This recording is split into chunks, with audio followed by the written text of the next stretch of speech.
সাবেক প্রধানমন্ত্রী ও আওয়ামী লীগ সভানেত্রী শেখ হাসিনা দেশে ফেরার ঘোষণা ঘিরে নতুন করে রাজনৈতিক অঙ্গনে শুরু হয়েছে ব্যাপক আলোচনা।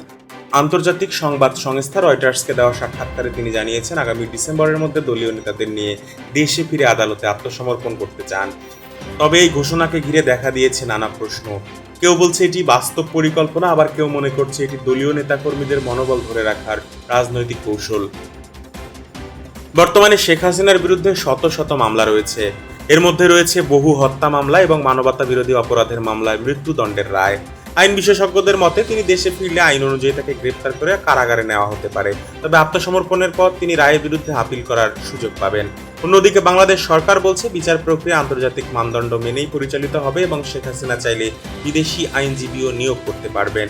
বিশ্লেষকদের মতে শেখ হাসিনার দেশে ফেরা শুধু আইনি বিষয় নয়, এটি বাংলাদেশ ভারত সম্পর্কের একটি গুরুত্বপূর্ণ পরীক্ষা। কারণ বাংলাদেশ তার প্রত্যর্পণ চাইলেও ভারত এখন পর্যন্ত এই বিষয়ে নীতিগত অবস্থান পরিবর্তন করেনি। দিল্লির ভাষ্য, বিষয়টি সম্পূর্ণ আইনি প্রক্রিয়ার মাধ্যমে নিষ্পত্তি হবে। রাজনৈতিক বিশ্লেষকদের মতে বর্তমান রাজনৈতিক বাস্তবতায় শেখ হাসিনার দেশে ফেরা অত্যন্ত কঠিন। আওয়ামী লীগের কার্যক্রম নিষিদ্ধ থাকা, জনরোষ এবং নিরাপত্তা পরিস্থিতি বড় বাধা হিসেবে দেখা হচ্ছে। তবে অনেকের ধারণা, ভবিষ্যতে রাজনৈতিক সমঝোতা তৈরি হলে পরিস্থিতি বদলাতে পারে। সেক্ষেত্রে দেশে ফিরে তাকে আইনি প্রক্রিয়ার মুখোমুখি হতে হবে। ডেস্ক রিপোর্ট, মোহাম্মদ মামুন মিয়া, ISJ নিউজ।